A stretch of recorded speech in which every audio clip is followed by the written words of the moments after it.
안녕하세요. 저는 올해 결혼한 지 3년 차의 20대 주부입니다. 아직 아이는 없이 남편과 둘이서 신혼처럼 지내고 있어요. 저는 따로 직장을 가져본 적이 없었습니다. 요즘 90년생들과 비교를 했을 때 저는 미운 오르새끼인 마냥 바쁜 그들과 정말 다르게 살았어요. 부모님이 엄청나게 부자여서 금수저처럼 편하게 살았다는 뜻이 아니라요. 그냥 살려는 방식과 자체가 보통의 또래들과는 많이 달랐었습니다. 지금껏 살아오면서 뭘 잃어보고 싶다거나 해보고 싶다는 흔한 욕심이나 꿈도 없었고, 때문에 동기부여를 얻을 수 있는 계기조차 없이 늘 현실에 안주를 하며 살았죠. 학교 다닐 때 공부를 열심히 해서 좋은 대학을 가는 것보다 지금 옆에 친구들이 있고 교복 입고 등교하는 그 자체로 만족스러웠고, 형편 좋은 집안이 아니었어도 내 방 하나 있고 배고플 때 먹을 수 있는 밥이라도 있는 게 전 좋았어요. 사는 것 자체가 딱히 불만이 없었고 과거에 후회하는 마음조차 가져본 적이 없는 마치 부처와 같은 삶을 살았죠. 남들 눈에는 제가 분명히 꿈도 없고 한심하며 진취적이지도 않고 또 뭐 때문에 사는지도 모르는 사람처럼 보일 수 있었을 거예요. 저도 한때는 제가 그런 사람인가 싶기도 했죠. 하지만 이내 제 마음이 그 누구보다 풍요롭고 또 행복하다는 걸 깨닫고는 삶의 모토를 바꾸려고 하지 않은 채 이대로 쭉 내 방식대로 살아가보자 마음을 다잡았습니다. 20살이 되면 저는 서울에서 지방으로 혼자 자취를 하러 떠나왔어요. 부모님의 간곡한 부탁으로 안 가려던 대학까지 억지로 지방에서 다니게 되었었거든요. 학교를 위해 처음 자취를 하게 되었고, 대학을 졸업하는 내내 어린 시절과 마찬가지로 꿈을 제대로 가지지 못해 그냥저냥 졸업을 하고도 학교 근처의 한 옷가게에 취업을 했습니다. 정확히 취업이 아니라 알바 자리를 얻은 것이었어요. 전공 자체가 성적에 맞춰간 거라 딱히 흥미를 느낄 수도 없었기에 취업 준비를 제대로 했을 리가 없었고, 그래도 제 스스로 월세를 내고 독립적으로 살자는 마음에 알바를 구했는데 이게 생각보다 제 적성에 맞았어요. 스트레스도 별로 없고 사장님도 알바생을 잘 챙겨주시고, 그래서 살고 있던 월세집 계약이 완전히 만료가 되어 다시 서울로 올라가기 전까지는 그곳에서 일을 하며 돈이나 벌기로 결심을 했죠. 그런데 결국 그로 인해 저는 그 지방에 쭉 지금까지 정착을 하게 되었습니다. 그 시기에 제가 운명처럼 저희 남편을 만났거든요. 아무 생각 없이 손님으로 찾아와 옷을 보다가 저와 사랑에 빠진 남편은 그 옷을 사지도 않을 거면서 옷가게 앞을 얼쩡거리고 지나가다가 그냥 가게에 들리고 심심하면 또 가게에 찾아와 저와 수다를 떨면서 그렇게 제 얼굴 한 번 더 보겠다고 자꾸 저희 가게에 찾아왔어요. 저도 그런 속절없던 남편이 너무 설레고 좋았고요. 딱히 하고 싶은 게 없다며 연애마저도 관심조차 두지 않은 채 모쏠로 살았던 제게 학교가 아닌 학교 밖 사회에서 첫 남자가 나타나 버리니 그저 신기하고 또 그게 운명 같더라고요. 그런 남편과 연애를 하게 되면서 저는 나름 최선을 다해 연애를 했어요. 그 지역에서 직장을 다니고 있던 남편이 이 지역에 맛집 투어를 해주겠다며 여기저기 본인 자가용을 끌고 와서는 저를 데리고 데이트를 다니는 걸 참 좋아라 했는데, 그 덕에 저는 대학 다니던 4년 내내 단 한 번도 가볼 생각을 못했던 지역의 핫한 곳들까지도 다 섭렵을 할 수 있었어요. 너무 신나고 또 그런 기회를 준 남편에게 고마웠어요. 왠지 늘 남들과는 다르게 살았던 것 같던 제게 왜인지 평범한 여자의 삶을 살게 해준 것 같아 느낌이 묘하기도 했죠. 남편 덕에 이런 호강을 누려본다는 생각이 들어서 오히려 제 분에 넘치는 남자라며 남편과의 연애에 감사함도 느꼈죠. 남편은 저를 참 많이 좋아해준 사람이었습니다. 함께 맛집을 다니면서 맛있게 먹는 제 얼굴을 보는 걸 더 좋아라 해주는 사람이었어요. 따뜻한 눈빛으로 절 바라봐주는 게 늘 설레었고, 저도 남편이 주는 사랑에 늘 고마워하고자 애정 표현도 제 딴엔 정말 많이 했어요. 주변의 남편 친구들은 저희 같은 커플이 결혼 안 하면 누가 하냐며 저희 사이를 은연중 부부라고 부르고 다닐 정도였고, 저희도 그 소리가 듣기 좋아서 자연스럽게 결혼을 계획하게 되었습니다. 한마디로 서로 좋아하기도 했지만 주변의 분위기에 휩쓸려 더 감정이 격해졌고 결혼을 서두르게 된 경우였죠. 급한 감이 없잖아 있었지만 결론적으로 결혼을 하고 나서도 보니 남편과의 결혼은 두고두고 잘한 것이란 생각이 들어요. 하지만 그때나 지금이나 저희 결혼에 걸리는 하나가 있었다면 그건 바로 저희 시부모님이셨어요. 제가 제대로 된 사회생활을 해본 적도 없었고, 제대로 어른들을 상대해 본 적도 없었기 때문에 시부모님은 첫 만남부터 참 어려웠습니다. 그럼에도 불구하고 같은 지역에 시부모님이 살고 계셨기 때문에 연애를 하면서 우연히 몇 번 시댁에 먼저 들리게 된 적이 있었는데요. 처음에는 타지에 사는데 제대로 밥을 못 챙겨 먹는 게 아니냐고 절 먼저 걱정해주신 시어머니의 부름에 연애하고 5개월 만인가 처음으로 남편의 집에 들어가 봤어요. 아니, 태어나서 친구 집 말고 남자의 집에는 아예 처음 들어가 본 것이었죠. 떨리는 마음도 컸고, 가서 뭘 어떻게 잘 보여야 하는지도 모르겠고, 그냥 있는 그대로의 나를 거짓없이 보여드리면 좋아하시지 않을까 했습니다. 하지만 그건 정말 철없고 어렸던 저의 큰 착각이었어요. 시부모님께서는 저에 대한 얘기를 남편한테서 미리 전해 들으셨던 것 같아요. 제가 지방대를 나와 졸업 후 옷가게에서 알바를 하고 있다는 것까지 말이죠. 시댁에 가보니 시아버지는 애초에 저에게 물으시는 질문 단 한 개도 없을 만큼 관심이 없으셨고요. 그저 차려져 나온 밥을 묵묵히 드시곤 손님은 불러놓고도 TV를 보시겠다며 곧장 소리를 키우곤 TV 앞에 앉아 화면만을 뚫어져라 쳐다보셨어요. 제가 집에서 나갈 때까지 말이죠. 반면 시어머니는 아버님보다 좀 많이, 아니, 훨 저에게 관심이 많으셨는데, 물론 그게 좋은 쪽은 아니었습니다. 전공은 뭐였는지, 여기 도시에서의 생활은 어땠는지, 졸업 후 앞으로의 계획은 무엇인지, 정말로 미래의 며느리를 대하듯이 상견례 자리에서 필요할 만한 질문들을 망설임 없이 던져대셨어요. 제가 마음에 너무 안 들지만 아들이 데려왔으니 어쩔 수 없이 물어는 볼게 하는 듯 했던 어머님의 표정과 태도는 절 괜히 주눅들게 만드셨죠. 그러다 마지막쯤 물어볼 걸 다 물어보신 어머님은 저희 부모님에 대해서도 물어보시더군요. 분명 그 자리는 혼자 자취하는 제가 안쓰러워 불러주신 식사 자리였는데 말입니다. 저희 부모님은 아주 평범한 분들이십니다. 아버지는 조그만 회사를 다니시던 분이셨고, 어머니는 간간히 돈이 필요하실 때면 동네 아주머니가 하시는 식당에서 야간 아르바이트를 도와드리며 용돈을 버시곤 했어요. 딱히 내세울 것이 있지는 않았지만 그렇다고 저희 부모님을 제가 나서서 부끄러워한 적도 없었습니다. 그런데 이 말을 하자마자 시어머니 표정은 거짓말처럼 급 변하셨어요. 급기야 제가 바로 앞에 있었는데도 남편을 따로 안방으로 불러 데려가시더라고요. 마치 제 욕을 할 거니까 잠시 전 자리에서 좀 빠져달라는 식으로 말이죠. 그리고는 안방에서 몇 번의 소란이 있었습니다. 쟤는 안 된다는 어머님의 외침과 밖에서 다 듣겠다고 말리는 남편의 절규. 뭐 그 정도요. 저를 향해 지방대 나와서 취직도 못하고 알바를 하고 있는 애랑 교제를 한다는 아들을 어느 엄마가 안 말리겠냐며 연애까지 하던지 결혼을 할 거면 부모 얼굴을 안 보던지 알아서 하라는 식의 거친 말들이 연일 쏟아졌는데 제 자리에 앉아서는 정말 쥐구멍으로 숨어버리고 싶더라고요. 전 아직 이 집에 있는데 제 욕이 제 귀로 다 들려오는 이 상황. 너무 어색하고 기분 나쁘고 그런데 티는 낼 수 없고 이 적막의 시간은 곧 끝이 났어요. 방에서 나온 남편은 저를 향해 미안하다며 일으켜 세워 나가려 했고 저도 그 과정에서 잠깐 어머님께 인사라도 드리려고 뒤를 돌아봤는데 아주 식겁을 했죠. 두 팔을 허리에 올리시고는 입으로는 뭔가 욕설을 걸쭉히 중얼거리시며 절 죽일 듯이 노려보고 계셨던 어머니. 그게 저와 시부모님의 첫 만남이었던 일이었습니다. 그날 자취방으로 돌아와 혼자 냉장고 안에 든 맥주 한 캔을 따는데 그 소리를 듣자마자 안도감이 들었는지 갑자기 눈물이 터져나왔어요. 남편은 밤새도록 제가 괜찮은지 확인을 하느라 몇 번이고 전화와 문자를 보냈지만 저는 하나도 답을 하지 않았죠. 이런 취급까지 받아가며 결혼을 하고 싶지가 않았으니까요. 하지만 정말 희한했습니다. 남편이 자꾸 미안하다고 매달리니 이 사람이 좋아서였는지 남편이 금세 또 보고 싶어졌고 그로부터 일주일 정도 후 시어머니가 저를 다시 초대를 한 것이었죠. 남편이 그간 얼마나 지랄지랄을 했으면 아들한테서 완전히 넉다운 돼서는 저한테 사과할 기회를 달라며 또 집으로 초대를 하셨을까 싶어서 괜히 저도 궁금하더라고요. 뭐라 사과를 하실지. 다시 찾은 집에서 어머님과 아버님은 사뭇 달라 보이셨어요.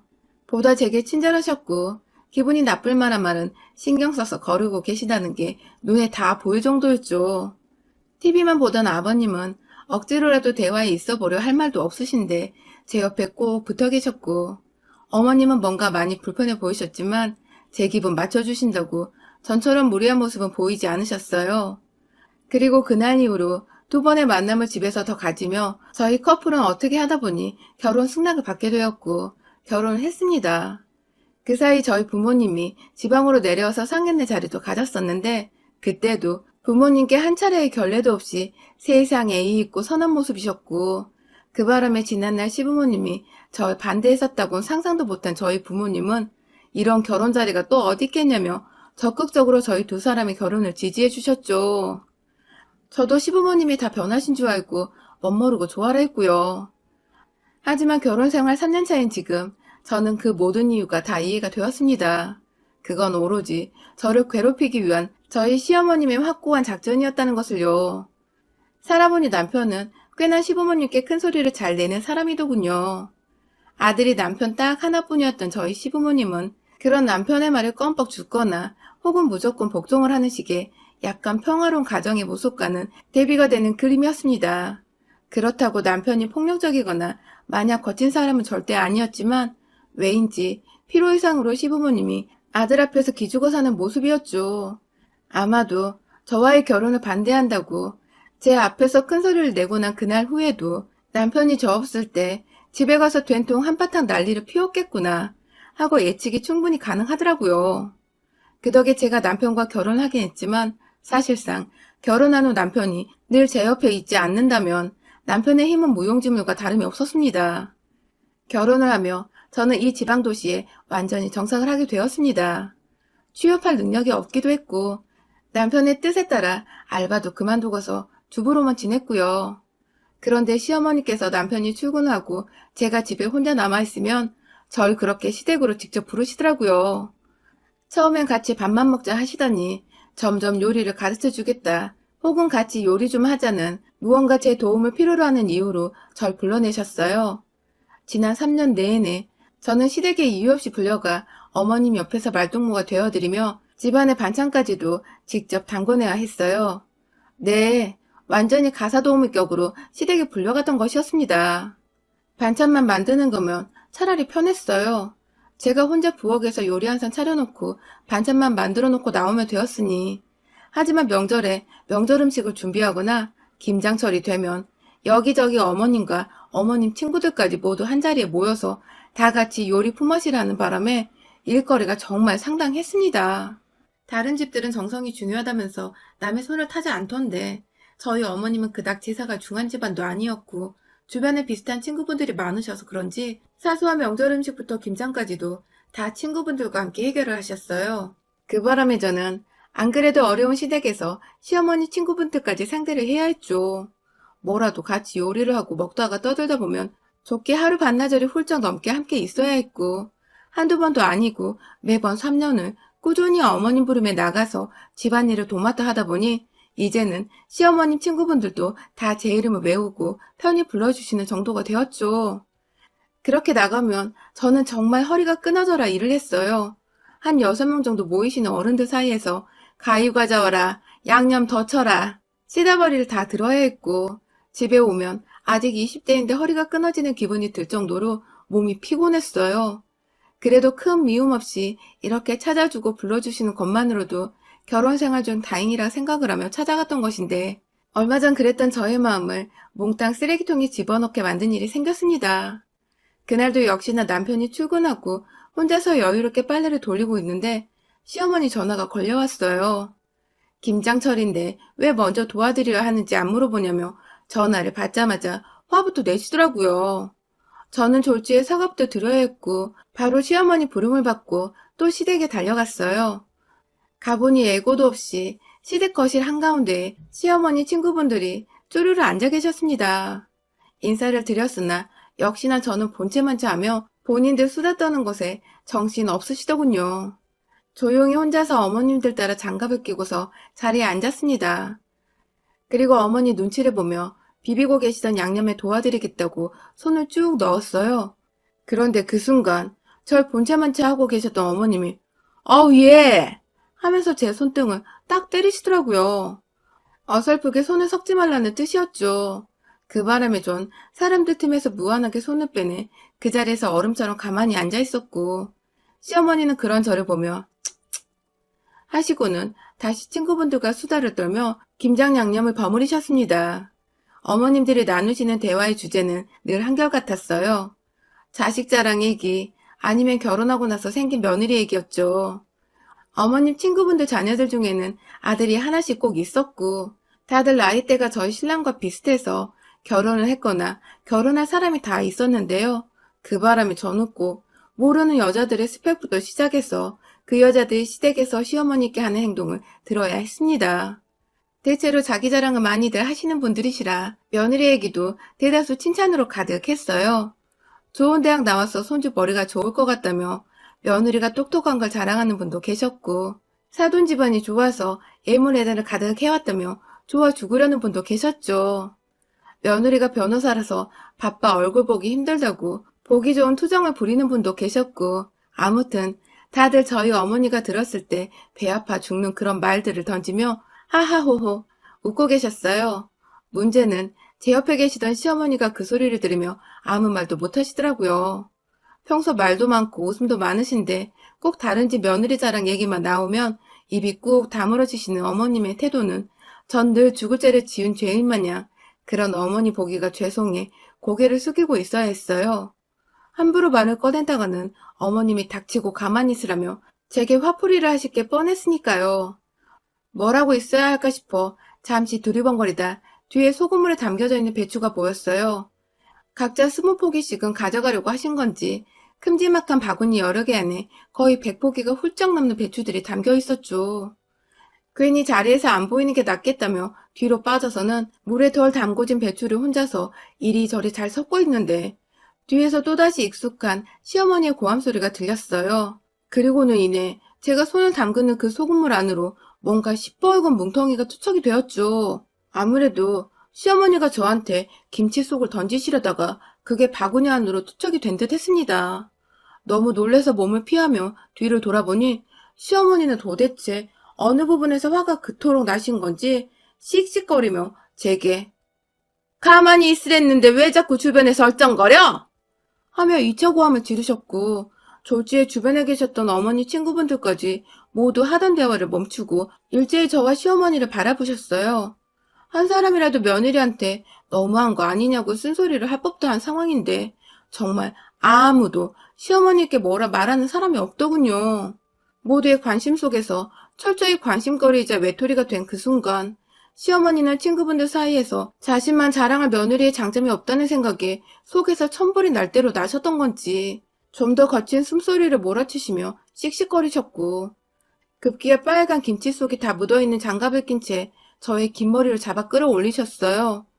순간 끌려진 제 표정에 본인도 흠칫 당황하듯 보였지만 이내 친구들 앞에서 더 망신살을 당하고 싶지 않았던지 제가 완전히 자리에서 일어서자 방 안으로 들어가 있으라는 손짓을 지으며 말하시더라고요. 공부도 못해 친정도 묵사발해 능력도 없고 넌 왜 사니? 하고 말입니다. 우리 아들이 너만 아니었으면 결혼하려던 여자들이 줄을 섰었는데 여우 같은 애 하나 때문에 수준 미달의 며느리가 집안에 들어왔다며 시어머니는 보란듯이 아들 자랑을 하며 며느리인 저를 까내리셨고 결국 저도 참을 대로 참았다는 생각에 그 소리를 듣고만 있을 수 없었습니다. 호구 잡혀서 이런 취급을 받는 것도 정도가 있지. 제 머리카락에는 김치 속이 묻어나고 여기저기 시어머니 때문에 어지럽혀진 것이 정말 냄새도 나고 다 짜증나고 미쳐버릴 것 같았어요. 그만 저도 야! 하면서 시어머니께 고함을 질러버리고 말았습니다. 참다 순둥이 며느리였던 제가 터져버리고 만 것이었죠. 이게 보자보자 하니까? 하면서 인상을 팍 쓰고는 시어머니 앞으로 다가갔어요. 순간 제 태도에 겁먹은 시어머니가 뒷걸음질을 치렀다 말았죠. 그러다 시어머니는 이내 상대가 저라는 걸 되새기셨는지 다시금 제게 어디서 소리를 지르고 지랄이야? 하면서 친구들의 공감을 구하며 막 저를 향해 개념 없는 며느리라 욕을 하기 시작하셨어요. 그리고 친구분들을 모두 어머님 말씀에 동의를 하려고 또 여기저기 수근거리는 소리가 들리려 했는데 그 순간 제가 시어머니 뒤에 있던 바구니 안 소금물에 절여져 있던 그 배추 포기 하나를 끄집어 올렸습니다. 주르르 흐르는 소금물 소리가 아주 풍금을 울리던 그때 풀이 확 죽어있던 배추 포기를 그냥 확 시어머니 면상을 향해 던져버렸어요. 파리떼를 분산시키려고 흔들어 제끼는 소의 꼬리마냥 배추는 출렁거리는 형태로 강단 있게 시어머니 얼굴을 후려쳤고 급기야 안에 스며들어 있던 소금물까지 주르르 흘러내리게 만든 바람에 시어머니는 배추와 소금물 폭탄에 쫄딱 졸여지고 말았습니다. 그리고 저는 시어머니뿐만 아니라 그 자리에서 시어머니의 갑질에 동조하고 방금만 하던 친구분들을 향해서도 배추 포기를 들어 투척을 하며 온 집안 구석구석을 소금에 절여진 배추와 소금물로 가득해지도록 난장판을 만들어버렸어요. 그리고는 다신 절 부르지 말라고 시어머니를 향해 삿대질을 하곤 남아있던 배추 절이던 바구니들과 김치 속 담그던 대야까지 다 엎어버리고는 그 자리를 빠져나왔어요. 혹여나 싶어 남편에게 먼저 그날 시어머니께 당한 모욕을 모두 털어놓고 배추로 조금 난장판을 치고 왔다고 고백을 하니 남편은 오히려 푹 웃으면서 이제야 솔직해졌다며 오히려 잘했다고 절 칭찬해 주더라고요. 남편도 그간 시어머니께 왜인지 당하고만 살던 제가 보기 안쓰러웠던 것이었습니다. 결국 저는 그 난리를 쳐놓고도 오히려 남편의 응원을 받았고 동시에 시어머니의 코를 완전히 납작하게 만들어버리고 그간 당했던 시집살이를 완전히 일단락시켰답니다. 여러분의 생각은 댓글로 남겨주세요. 오늘도 시청해주셔서 감사합니다.